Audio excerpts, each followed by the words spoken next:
दिवाळीसाठी गोड शंकरपाळी भरपूर लेअर सुटलेली आणि खुसखुशीत कशी बनवायची ते चला बघूया आपण. बघू शकताय तुम्ही किती खुसखुशीत झालेली आहे ती. नमस्कार मंडळी, तर मी आज गोड शंकरपाळी बनवणार आहे. मी इथं अर्धा किलो मैदा घेणार आहे चाळून. या वाटीच्या मापानं मी 2 वाट्या पिठी साखर टाकलेली आहे याच्यामध्ये. गोड तुमच्या आवडीनुसार कमी जास्त करू शकता. आता ही पिठी साखर आपण चांगली एकत्र अशी करून घ्यायची आहे. अर्धी वाटी मी इथं डालडा कमी गॅसवर असा वितळून घेतलेला आहे. डालड्याऐवजी तुम्ही तूप पण घालू शकता. इथं मी 1 वाटी दूध घेतलेलं आहे.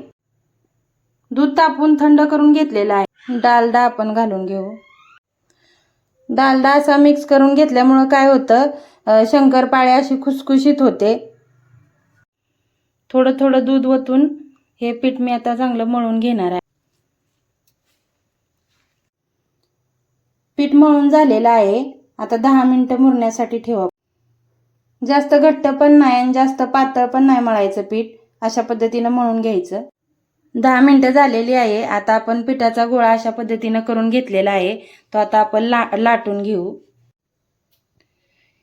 हे जाडच पोळी लाटून घ्यायची आहे, पातळ नाही लाटायची. अशा पद्धतीनं चिरा मारून घ्यायच्या आहेत.